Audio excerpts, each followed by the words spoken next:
इस दुनिया में सबसे खुशनसीब वो लोग हैं जिनके पास ठीक ऐसे लोग हैं कुछ जो उन्हें संकट के समय सलाह दे सकते हैं और सलाह देने के लायक भी होते हैं। इसको यूं समझें कि देखिए, आपके जीवन में ऐसे लोग बहुत होंगे जो सलाह देने को उतारू रहते होंगे, सलाह ले लो, सलाह ले लो, सलाह ले लो, और आप बचते होंगे कि सलाह ज़्यादा मिल रही है, इतनी नहीं चाहिए हमें, है ना, ज्ञान नहीं चाहिए।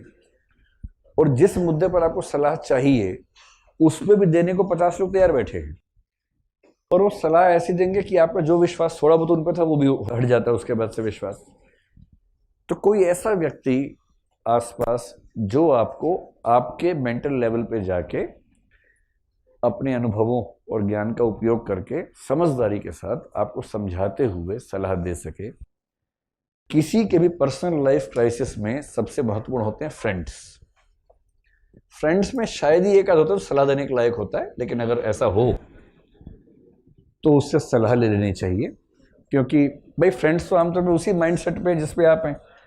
तो एक खास उम्र में जो दुविधा है वो उनको भी दुविधा है, तो क्या बेचारे सॉल्व करेंगे। दुविधाओं को सॉल्व करने के लिए एक कसौटी ये भी है कि जो उन दुविधाओं से निकल चुका है वो ज़्यादा आसानी से कर पाएगा। मैच्योर होने के बहुत सारे अर्थों में से एक ये भी है कि जिस चीज़ के लिए आप 10 साल पहले जान देते थे, आज आप उस पर हंस पा रहे हैं कि अरे मैं इस पे जान देता था, अरे कितना कद्दू था मैं पहले। फ्रेंड्स हो सकते हैं, किसी किसी के पेरेंट्स भी इतने योग्य होते हैं कि वो सलाह दे सके, वरना पेरेंट्स से आमतौर पर सलाह लेना मुश्किल हो जाता है, क्योंकि वो एक पीढ़ी पुरानी सलाह दे रहे होते हैं और बच्चों को नई पीढ़ी की सलाह चाहिए होती है। लेकिन हाँ, कुछ पेरेंट्स बड़े फ्रेंडली किस्म के होते हैं, समझदार होते हैं। पेरेंट्स के पास अपनी इज्जत बचाने का आखिरी एक तरीका ये होता है कि बच्चों के दोस्त बन जाए। इसके अलावा अपनी इज्जत बनाए रखने का कोई तरीका उनके पास है नहीं बेसिकली, वरना प्रेस्टीज तो रहती है, एस्टीम नहीं रहती है। इन दोनों का अंतर समझ रहे हो? प्रेस्टीज मतलब ओहदा तो रहता है पर अंदर से सम्मान नहीं आता है बच्चों के मन में। ओहदा है, बाबूजी बाबूजी प्रणाम बाबूजी, और निकल लिए वहां से, तो बात नहीं करेंगे आपसे, डिस्कशन नहीं करेंगे, क्योंकि उनको पता है कि ये अपनी पीढ़ी में ही रहेगा, हमारी पीढ़ी पे उतरेगा नहीं। तो फ्रेंड्स हो सकते हैं, पेरेंट्स हो सकते हैं, किसी किसी केस में हो सकता है कोई टीचर आपके आसपास हो, आपकी मदद कर सकता हो, उससे ले लें। और सबसे अच्छा पता है क्या, इस मामले में जो एक्सपर्ट है वो एक्सपर्ट ही होता है, नीम हकीम खतरे जान। अगर आप किसी साइकोलॉजिकल काउंसलर से मिल सके जो मनोवैज्ञानिक है, सलाहकार है, तो ऐसे कुछ लोग हैं जो साइकोलॉजी पढ़ने के बाद क्लिनिकल काउंसलिंग में ही पढ़ाई करते हैं, उसी के विशेषज्ञ हो जाते हैं। मैं साइकेट्रिस्ट की बात नहीं कर रहा हूँ। साइकेट्रिस्ट वो व्यक्ति है जिसने MBBS किया है फिर साइकोलॉजी भी पढ़ा है। तो वो जो साइकोसोमेटिक प्रॉब्लम्स होती हैं, डिप्रेशन है, एंजाइटी है, उनमें जो दवाइयाँ देनी पड़ती हैं, जो न्यूरोलॉजिकल डिसऑर्डर्स होते हैं उसकी दवाइयाँ हैं, वो जो देगा वो या तो न्यूरो एक्सपर्ट होगा या साइकेट्रिस्ट होगा। इनका बहुत क्लोज फील्ड्स हैं दोनों। साइकोलॉजिस्ट का काम ये सब नहीं है, वो MBBS वाला व्यक्ति नहीं है। उसने तो ह्यूमन बिहेवियर को ठीक से पढ़ा है, साइकोलॉजी को ठीक से पढ़ा है, और वो बातें करके ये समझ पाता है कि ये व्यक्ति किस साइकोलॉजिकल कंडीशन में है और इस कंडीशन से बाहर निकालने के आसान तरीके क्या हैं, वो उस पर काम करता है। तो अच्छा काउंसलर अच्छा लिसनर होता है बेसिकली। और काउंसलिंग लेना बुरी बात नहीं है। मैं तो कई बच्चों को सलाह देता हूँ, जब वो पर्सनल क्राइसिस जिससे सिर पे, कहता हूँ कि जाओ किसी से मिल लो, काउंसलर से। तो काउंसलिंग बड़ी अच्छी चीज़ है।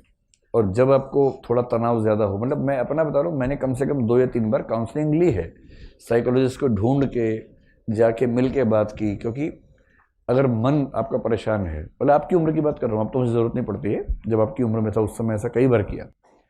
तो इसमें क्या है भाई, शरीर बीमार हो सकता है तो मन भी तो बीमार हो सकता है। शरीर बीमार हुआ तो दवाई पे दवाई खाए जा रहे हैं, ये क्रोसिन, ये पैरासीटामोल, ये बिना डॉक्टर से पूछे धनाधन चल रहा है कार्यक्रम। मन बीमार है आधी से ज़्यादा आबादी का, और मन का कोई इलाज नहीं, मन का इलाज अपने आप करेंगे, ये थोड़ा ना होता है। एक अच्छा काउंसलर आपके जीवन को इतना आसान बना सकता है।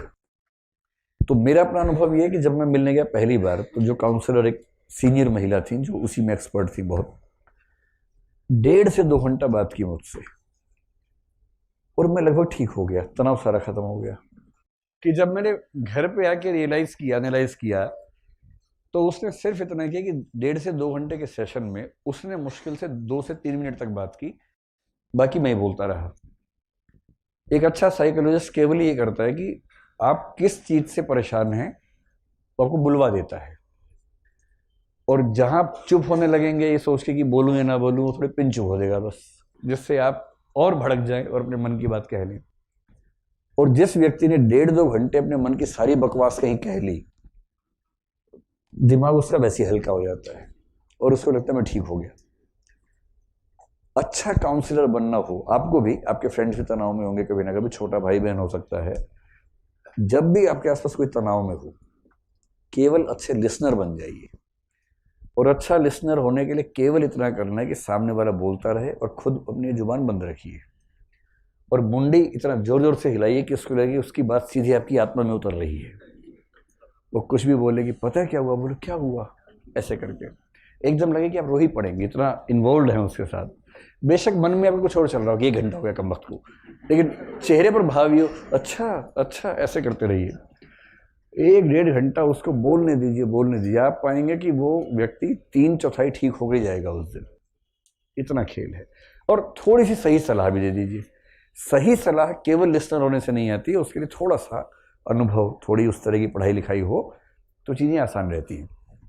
इसलिए जे.एस. मिल ने कहा कि सबसे अच्छी गाइडेंस वही देगा जिसने जीवन के हर रंग को जिया हुआ है, क्योंकि उसको पता है कि किस किस कंडीशन में क्या क्या स्थितियां बन सकती हैं।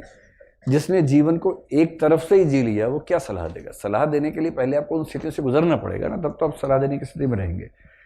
तो अगर कोई पूछे कि पर्सनल लाइफ क्राइसिस या इथिकल डायलेमा कैसे सॉल्व करें, चौथी स्ट्रेटेजी ये है कि किसी बेहतर व्यक्ति से सलाह लीजिए, और उसमें डिपेंड करता है कि किसी खास सिचुएशन में इनमें से कोई भी आपके लिए बेस्ट हो सकता है।